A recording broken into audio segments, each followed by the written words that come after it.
Och qolgan paytlarim ko'p bo'lgan. Dalada ishlaganman, urushdan omon qolganman.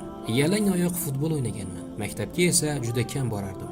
Ulg'aygach o'zim tug'ilib o'sgan qishloqda maktablar, shifoxonalar va stadionlar qurdim. Qashshoqlikda yashayotgan odamlarni kiyim-kechak, poyabzal, oziq-ovqat bilan ta'minladim.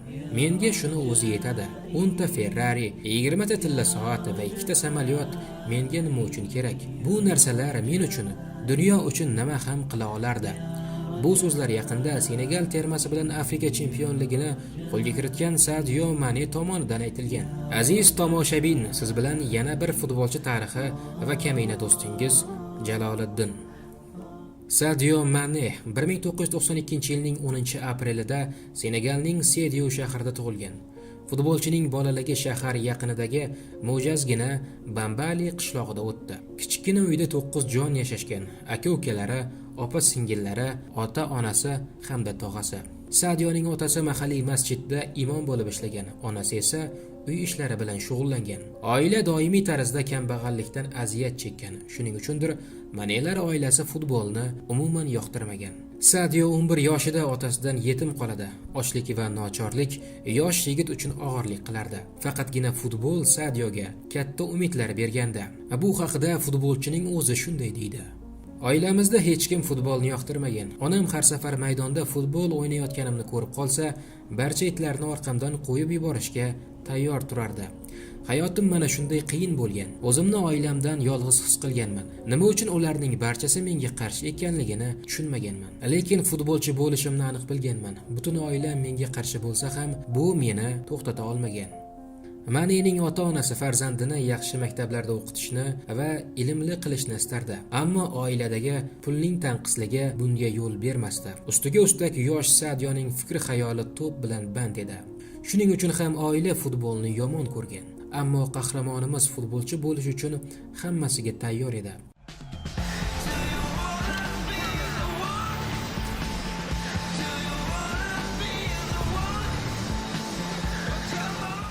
Bambalida futbolchi bo'la olmasligini bilgan Mane 300 km uzoqlikdagi Dakarga borishga qaror qiladi. Aniqrog'i, qochib ketishga. Sadio o'sha voqealarni shunday xotirlaydi: Haqiqiy futbol Dakarda, u esa qishlog'imdan ancha uzoqda edi. Uydan qochib ketish uchun puxta tayyorgarlik ko'rdim. Lekin menda pul yo'q edi. Hech kim shubhalanmasligi uchun barcha narsalarim bilan sport sumkamni ko'chaga berkitib qo'ygandim. Ertasi kuni tongi soat 6:00 da dush qabul qilmadim, faqat yuzimni va tishimni yuvdim. Uydan qochib ketishimni hech kimga aytmaganman. Bu haqda faqat eng yaqin do'stim bilgan xolos. Uydan ko'chaga chiqqach, Dakarga qadar avtobusda yetib olishim uchun do'stimning uyiga qarz olish uchun borganman. Shu tariqa Dakarga yetib keldim va u yerda avval bilmagan oilada qo'nim topdim. Shundan so'ng har xil jamoalarda mashg'ulot o'tashni boshladim. Bu vaqtda ota-onam meni hamma joydan qidirishga tushgan. Ular qayerda ekanligimni do'stim bilishiga ishonch komil edi, ammo u so'zida turdi va ota-onamga hech nima aytmadi. Oilamdagilar va do'stimning ota-onasi unga bosim o'tkazdi va u barchasini aytishga majbur bo'ldi. O'shanda ota-onam menga qo'ng'iroq qilib zudlik bilan ortga qaytishimni aytishdi. Men esa qaytib borishni istamadim, lekin ota-onam o'qish yakunlangach meni qo'yib yuborishga va'da berishganidan keyin qishlog'imga qaytishga majbur bo'ldim. Dakarga qaytishni doim istaganman.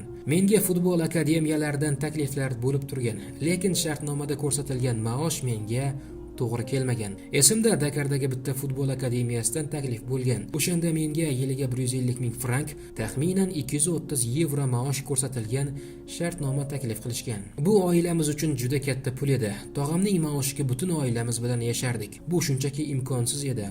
Oilamizga oziq-ovqat yetishmayotgan bir paytda futbol haqida o'ylash ahmoqlikdan boshqa narsa emasdi.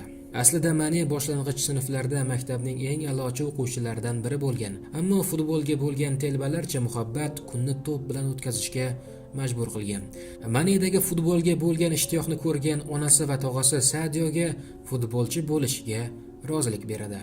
Ehtimol yaqinlarimga o'qish men uchun emasligini, boshqa ish qilishni xohlayotganimni tushuntirish uchun bu ajoyib usul bo'lgandir. Va nihoyat onam va tog'am meni tushundi.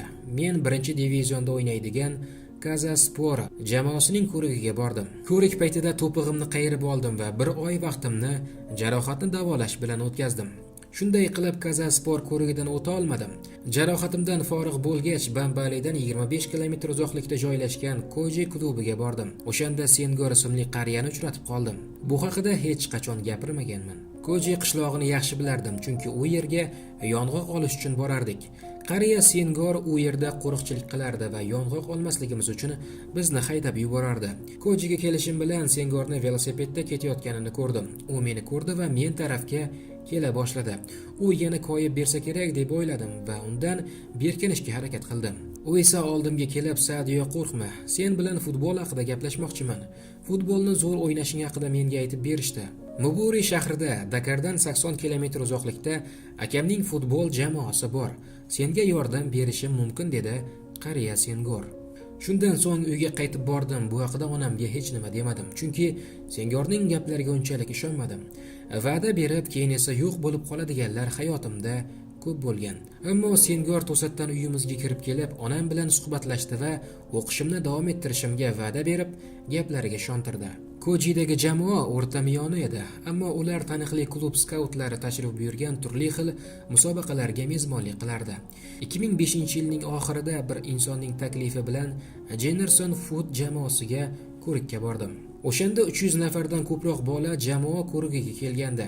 Men o'zimni tanishtirganimda, ular menga beparvolik bilan qarashdi. Chunki kiyimlarim eski va yirtilgan, butsamning yon tarafi ochilib qolgan. Men esa uni iloji boricha qalin ip bilan tikardim. Ular mendan haqiqatdan ham futbolchi bo'lishni xohlaysanmi deya so'rashdi. Ammo oxirida ular men haqimda butunlay boshqacha fikrlay boshlashdi. Hammasi shundan boshlandi. Futbolchi 2005-2010 yillarda Jennerson Food bolalar jamoasi tarkibida mashg'ulot olib bordi. 2010 yilda Fransiyaning Metz klubi skautlari Sadioga qiziqish bildirishadi. Yakunda Sadio fransuz jamoasi a'zosiga aylandi va tezda Metz yoshlar jamoasi asosiy tarkibidan joy oladi.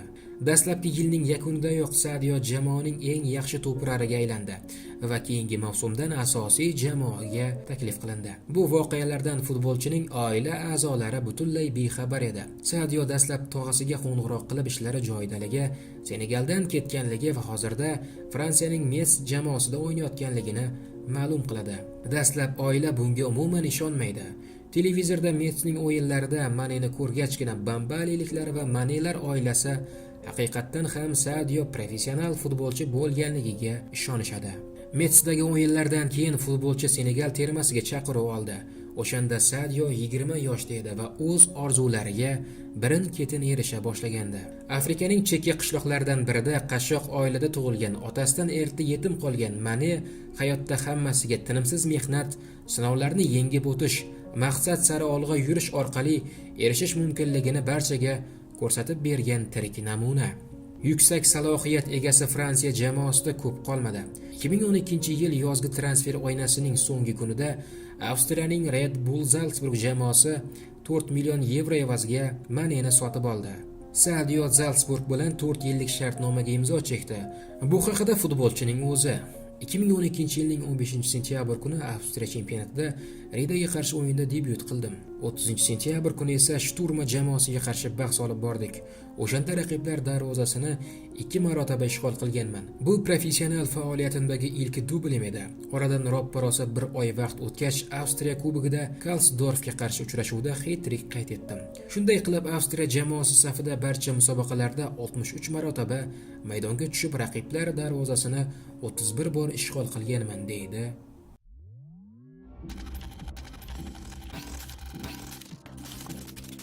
Paris Match Juventusning rasmiy hamkori. Ular o'ynashadi. Siz g'alaba qozonasiz. Mane Red Bull bilan mamlakat chempionligi va kubogini qo'lga kiritdi. 2014-yilning yozida Manega Swansea, West Ham kabi jamoalar jiddiy qiziqish bildiradi. Ammo taklif qilingan summa Red Bull rahbariyatini qanoatlantirmadi. Ammo keyinroq Southampton Mane transferi uchun naqd 23 million yevro ajratadi va futbolchi ingliz klubiga ko'chib o'tadi. Southampton bilan 4 yillik shartnomaga imzo chekkan Sadio debyut uchrashuvini Liga Kubogi doirasida Arsenalga qarshi uchrashuvda o'tkazadi. Premier Liga doirasida esa KPRga qarshi bahsda ilk bor tumanli Albion ob-havosidan bahramand bo'ldi. Keyinchalik Stoke Cityga qarshi o'yinda klubdagi debyut golini urishga muvaffaq bo'ldi futbolchi.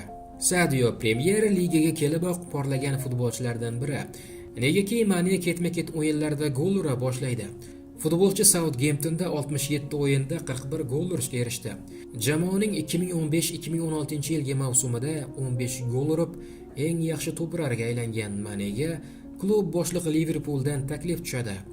41,2 million yevro evaziga qizillar safiga o'tgan Sadio afrikalik futbolchilar orasida eng qimmat bahosiga aylandi. Liverpool safida Arsenalga qarshi o'yinda debyut qiladi va gol ham uradi. Liverpool bilan hozirgacha Angliya chempionligi, Yevropa Chempionlar Ligasi g'olibi va yana bir qator musobaqalarda g'olib chiqadi. Yaqinda Senegal termasida sardor sifatida Afrika chempioniga aylangan Mane klubida ham terma jamoasida ham asosiy futbolchilardan biri va eng asosiysi yaxshi inson. Ha azizlar, futbolchi haqida gap ketganda uning insoniy xislatlari, qilayotgan ezgu amallari yodga olinadi. Shaxsiy hayot haqida gapiradigan bo'lsam, Sadio hozirda bo'ydoqlik gashtini surmoqda. Uning qizlar bilan munosabatlari haqida deyarli ma'lumotlar yo'q. Musulmon futbolchisi namoz o'qiydi va ro'za tutadi.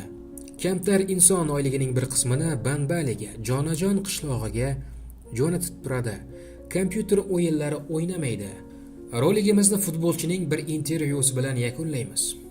Men o'zgarmaganman, qaysarman. Maqsadimga yetishmagunimcha tinch turmayman. Agar biron bir narsani xohlasam, uni albatta amalga oshiraman. Qayerda tavallud topganimni hech qachon unutmayman va hech narsadan uyalmayman. Bu mening asosiy qurolim. Men hayotni tezda anglab yetdim va hayot saboqlaridan dars oldim. Agar siz haqiqatdan ham biror narsani xohlasangiz va taslim bo'lmasangiz, hammasi yaxshi bo'ladi. Faqatgina sabr qilish lozim. Masalan, erta tongda 10 kilometr yugurish uchun barvaqt uyg'onardim. Bularning barchasi men uchun foydali ekanligini o'zimga o'zim aytganman. Mashg'ulotlarga 1 soat oldin boraman. Men mehnatkashman va o'ylaymanki, bizning kasbda aynan mana shunday bo'lish lozim. Bu yerda mayda narsaning o'zi yo'q. O'sishni xohlasangiz jiddiy tarzda ishlashingiz lozim. Rostini aytaman, uzoq vaqtdan buyon o'zimni bunchalik erkin his qilmaganman. Men Senegaldan farqli o'laroq mutlaqo boshqa dunyoga tushib qoldim. Bolalikda kattalar kamtar bo'lishim kerakligini aytgan. Bu yerda har kim o'zi uchun o'zi yashaydi. Men alohida yashayman, ijtimoiy tarmoqlarda o'tirmayman. Oilam va qishloqdoshlarimdan uzoqlashmaslik uchun imkon qadar tez-tez qishlog'imga borib turishga harakat qilaman. Men oddiy bir futbolchiman, yulduz emasman. Eng muhimi, odamlarni yaxshi ko'raman, deydi Sadio Mane.